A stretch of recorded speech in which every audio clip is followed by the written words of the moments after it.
ਬਹੁਤ ਸਾਰੇ ਭੈਣ ਭਰਾਵਾਂ ਦਾ ਆਈਲੈਟਸ ਜਿਹੜਾ ਹੈ ਉਹ ਕਲੀਅਰ ਨਹੀਂ ਹੁੰਦਾ ਅਤੇ ਉਹਨਾਂ ਨੂੰ ਬਹੁਤ ਸਾਰੀ ਪ੍ਰੋਬਲਮ ਫੇਸ ਕਰਨ ਨੂੰ ਪੈਂਦੀ ਹੈ, ਖਾਸ ਕਰਕੇ ਰੀਡਿੰਗ ਦੇ ਵਿੱਚ ਅਤੇ ਲਿਸਨਿੰਗ ਦੇ ਵਿੱਚ।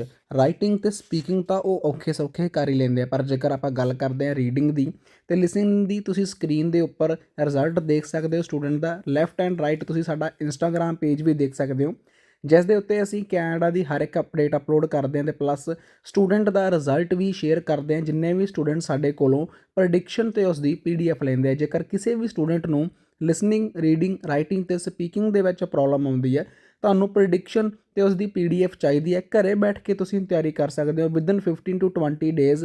ਜੇਕਰ ਤੁਸੀਂ ਦਿਲੋਂ ਮਿਹਨਤ ਕਰੋ ਤਾਂ ਤੁਸੀਂ ਆਪਣਾ ਐਗਜ਼ਾਮ ਕਰੈਕ ਕਰਕੇ ਸੇਮ ਉਵੇਂ ਦਾ ਰਿਜ਼ਲਟ ਲੈ ਸਕਦੇ ਹੋ ਜਿਵੇਂ ਨਾ ਤੁਹਾਡਾ ਇੱਕ ਡਰੀਮ ਹੈ, ਜਿਵੇਂ 7.5, 8, 9 ਬੈਂਡ। ਪ੍ਰੂਫਾਂ ਦੀ ਗੱਲ ਕਰੀਏ, ਪ੍ਰੈਡਿਕਸ਼ਨ PDF ਦੇ ਵਿੱਚੋਂ last time 100% same reading, 100% same writing ਅਤੇ ਸਪੀਕਿੰਗ ਆਪਾਂ ਨੂੰ ਦੇਖਣ ਨੂੰ ਮਿਲੀ ਹੈ। ਉਸ ਦੇ ਪ੍ਰੂਫ ਤੁਹਾਡੀ ਸਕਰੀਨ ਦੇ ਉੱਪਰ, ਰਿਜ਼ਲਟ ਤੁਹਾਡੀ ਸਕਰੀਨ ਦੇ ਉੱਪਰ ਆ। ਜਿੰਨੇ ਵੀ ਸਟੂਡੈਂਟ ਸਾਡੇ ਕੋਲੋਂ ਪ੍ਰੈਡਿਕਸ਼ਨ ਲੈਂਦੇ ਆ, ਆਪਣੀ ਚੈਟ ਸ਼ੇਅਰ ਕਰਦੇ ਆ ਸਾਡੇ ਨਾਲ, ਅਤੇ ਉਸ ਤੋਂ ਬਾਅਦ ਉਹਨਾਂ ਦੇ ਬਹੁਤ ਵਧੀਆ ਆਪਾਂ ਨੂੰ ਬੈਂਡ ਸਕੋਰ ਦੇਖਣ ਨੂੰ ਮਿਲਦੇ। ਜੇਕਰ ਤੁਹਾਨੂੰ ਵੀ ਚਾਹੀਦੇ ਆ ਤੁਸੀਂ WhatsApp ਕਰ ਸਕਦੇ ਹੋ। An employer from the Wild Dune Spa and Resort and an applicant. First, you have some time to look at questions 1 to 5.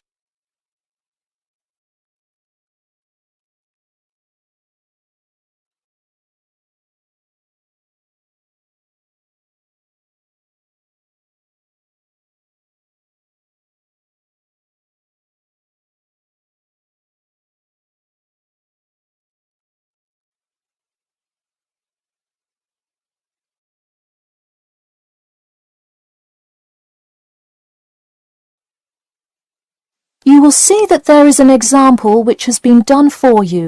On this occasion only, the conversation relating to this will be played first. Hello, is this John Murphy? Hi, yes it is. Hi John, this is Ed Heisenberg from the Wild Dune Spa and Resort, calling about your application for our lifeguard position. Do you have a few minutes to talk? Yes, absolutely. The employer says that he is calling about the application for their lifeguard position. So, lifeguard has been written in the space. Now we shall begin. You should answer the questions as you listen, because you will not hear the recording a second time. Listen carefully and answer questions 1 to 5. Hello, is this John Murphy? Hi, yes it is. Hi John, this is Ed Heisenberg from the Wild Dune Spa and Resort, calling about your application for our lifeguard position. Do you have a few minutes to talk? Yes, absolutely. Great, could you give me your address? Sure. My address is 45 Elsinore Court.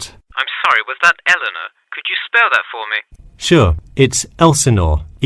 Elsinore. Okay, thanks. And is this the number we should reach you at in the future?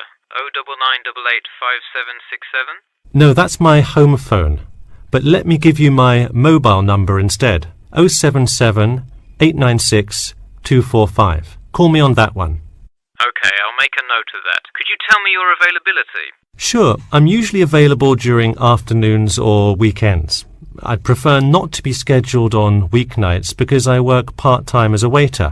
That shouldn't be a problem, since we don't stay open very late anyway. And do you have any other employment experience? Yes, I've worked at a few other places.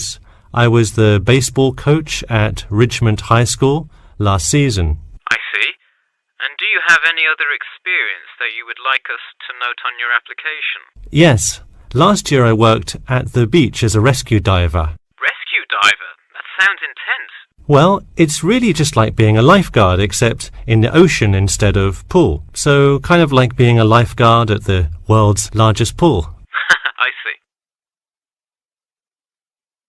Before you hear the rest of the conversation, you have some time to look at questions 6 to 10.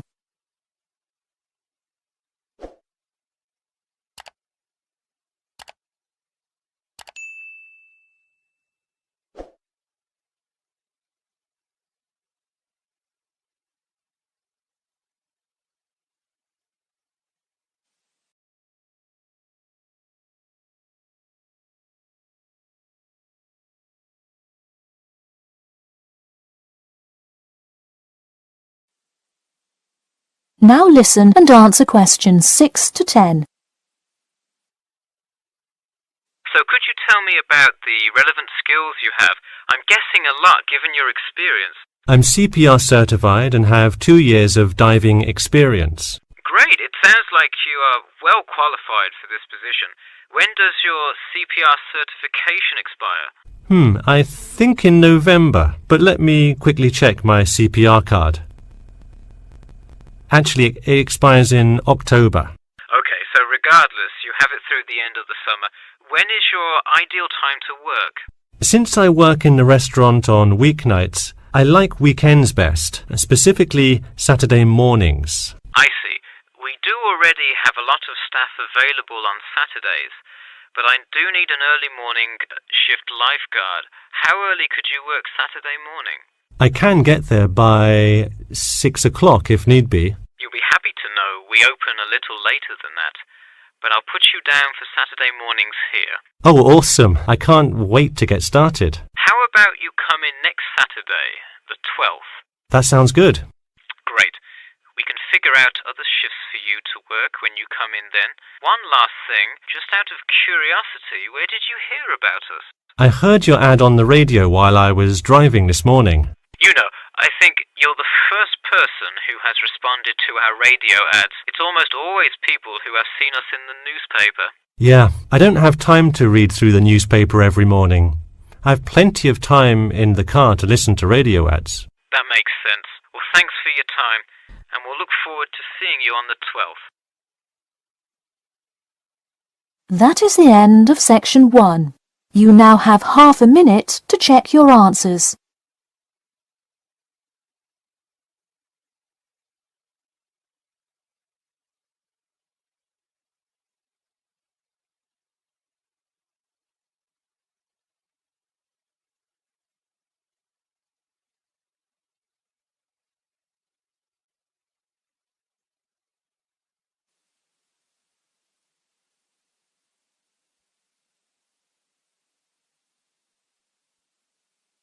Now turn to section 2.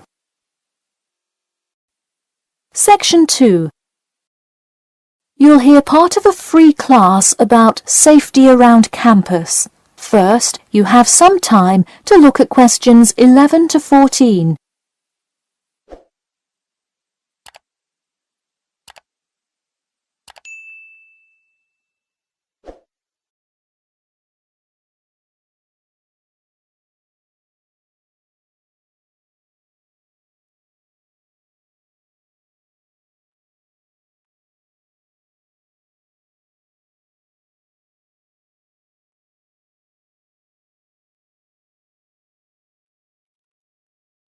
Now listen carefully and answer questions 11 to 14.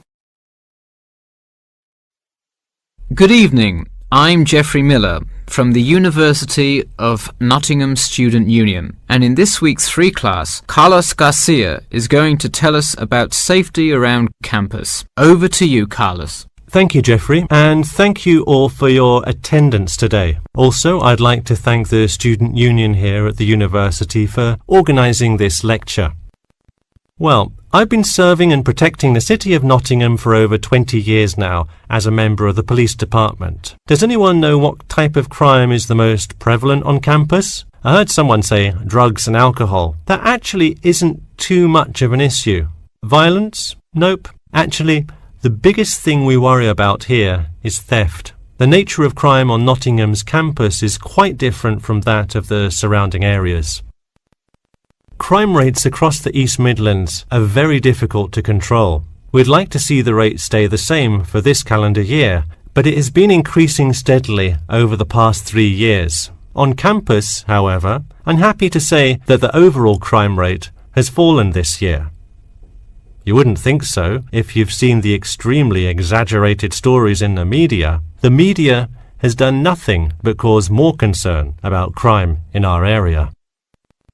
Even the crime shows you see today are a little bit far-fetched, but at least viewers know they're not real events. We'd really like to see more factual news articles out there so the public can have a rational sense of the safety level of our society.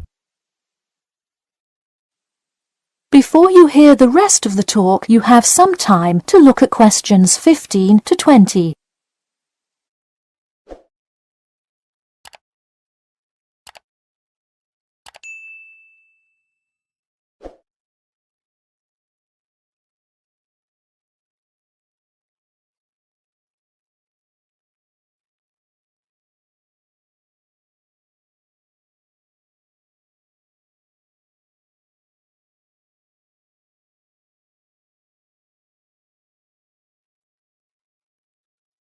Now listen and answer questions 15 to 20.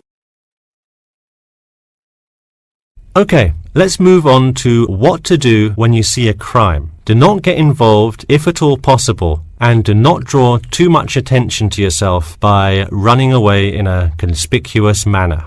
Though most likely, and hopefully, you will not have to experience this situation, if you are being mugged, please do not try to resist.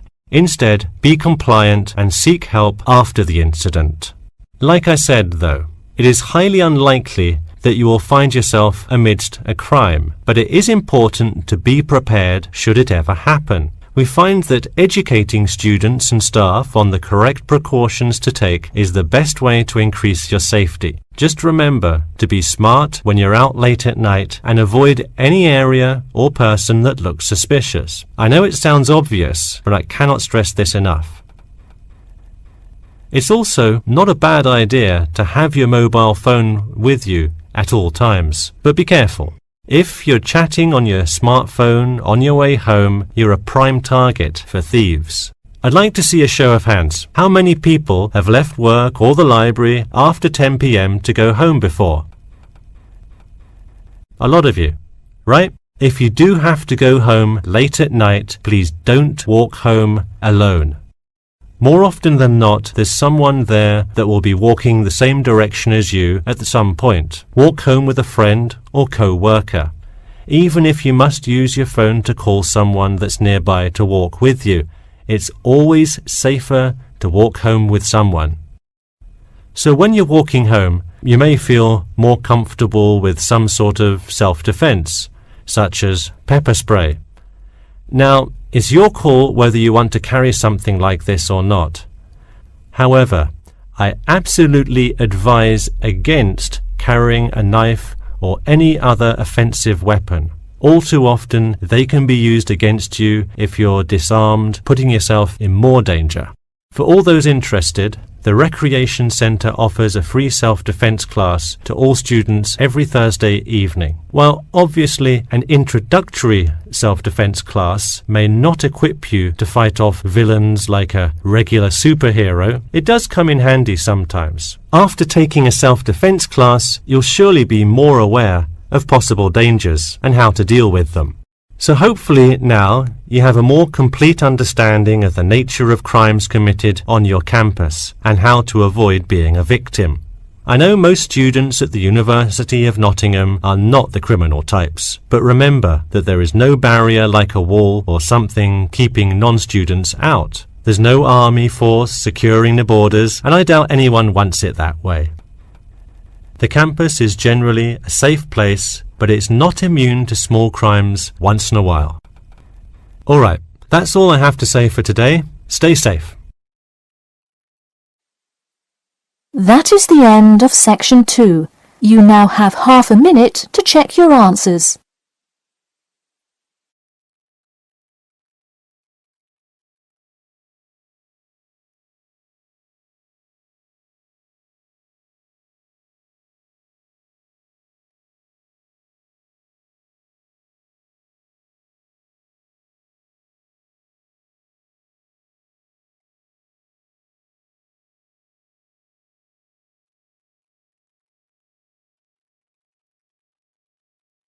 Now turn to section 3.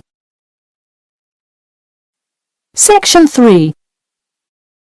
You will hear a student called Bobby talking to his tutor about the research project.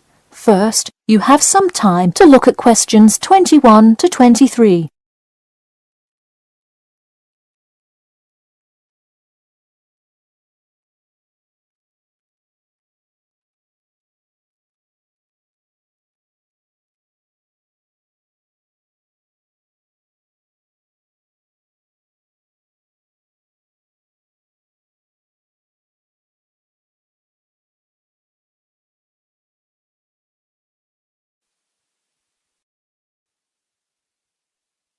Now listen carefully and answer questions 21 to 23. Hi Bobby, go ahead and sit down. Tell me about your research project. Well, I decided to research football and keys for success on a football team. That sounds great. What are the guidelines for the test? Did the teacher talk to you about it in class? No, everything is on a handout that was passed out. It says that the first draft is due at the end of next week and the second and third are due later on in the month. I don't understand why we have to keep revising and fixing it. Is this assignment really that important? Well, this project is a major requirement for passing 11th grade English and will go on your permanent record. Oh, really? Does that mean it will affect what English level I am placed in next year? Well, not exactly. You need a good grade to move on, but it is your overall grade and teacher recommendation that determines what level of English you are placed in next year. Anyway, tell me about your topic choice. Do you play football? Well, actually, it's because my father loves the sport. He watches it every weekend. Cool. It's a good idea to report on something you're interested in. Before you hear the rest of the talk, you have some time to look at questions 24 to 30.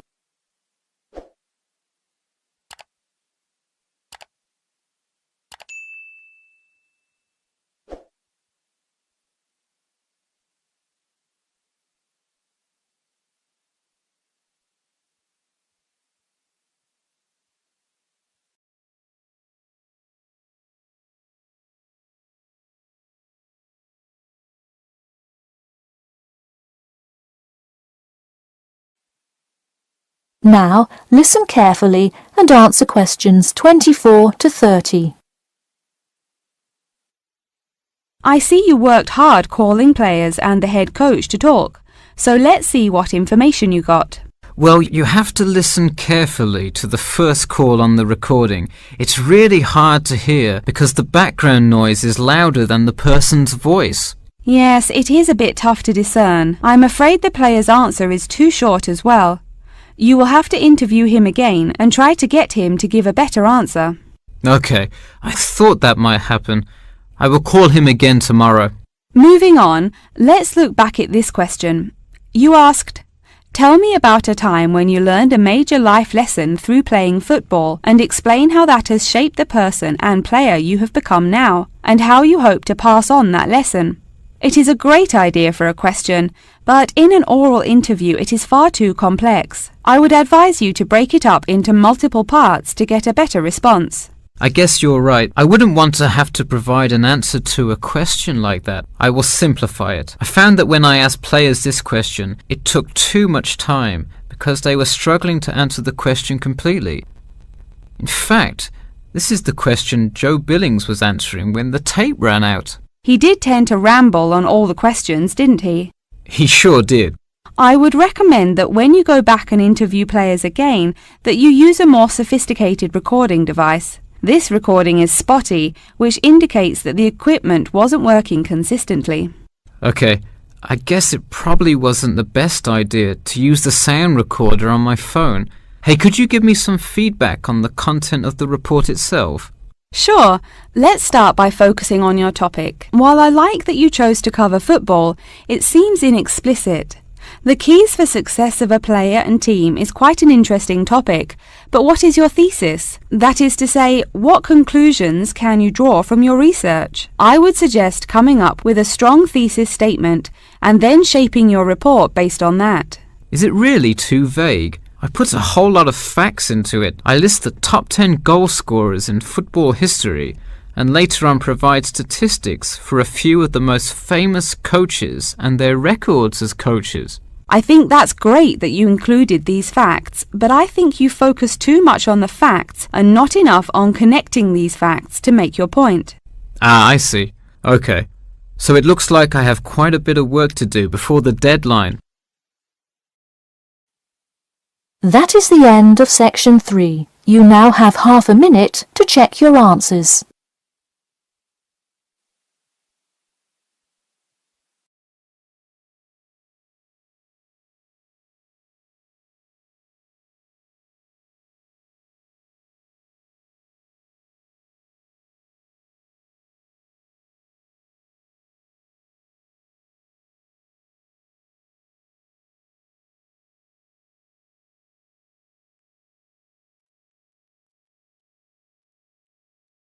Now turn to Section 4.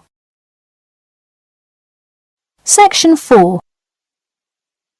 You will hear part of a lecture about how to give a quality speech. First, you have some time to look at questions 31 to 40.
Now listen carefully and answer questions 31 to 40. Good morning. Today I am going to cover the daunting task of giving a quality speech, a thought that makes most of us cringe. In fact, 90% of all people feel nervous about public speaking, about 10% of whom are described as genuinely terrified. Hopefully, when we are finished here today, you all will be in the 10% of the population who do not feel nervous at all. Did you know that lecturers tend to get more nervous if the speech they are giving is an important one? It makes sense, right? You probably wouldn't be nearly as nervous to address your residence hall about the proper use of the recycle and compost bins as you might be if you were asked to give the graduation speech to your entire 5,000 student class. So what is it that makes some people completely comfortable in front of crowds? Some people think that the ability to give a good speech is a gift that others are simply born with. This is almost never the case. Public speaking can be learned with practice. The first most important thing you can do to improve your confidence in delivering a speech is to prepare a quality speech. Honestly, while the content of your speech is relatively important, the audience will really only remember the last sentence you say. It is a good idea to structure the rest of your speech to lead up to this last point to really drive your message home. This is a good way to ensure that your speech is well organized.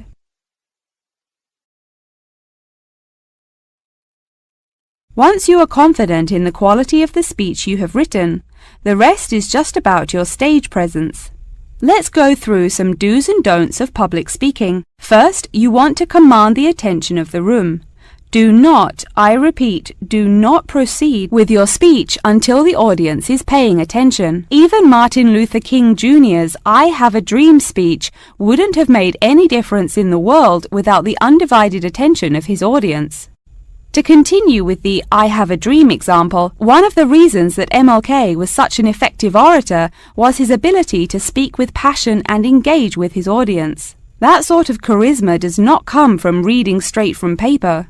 Don't get me wrong, it is a good idea to write your main ideas down on a note card, sheet of paper or something. But one factor that will consistently lead to a boring, forgettable speech is writing down your entire speech. Do not write your full speech down. If you are constantly reading your paper, you are not making eye contact with your audience, and thus failing to really express the feeling that goes with your ideas.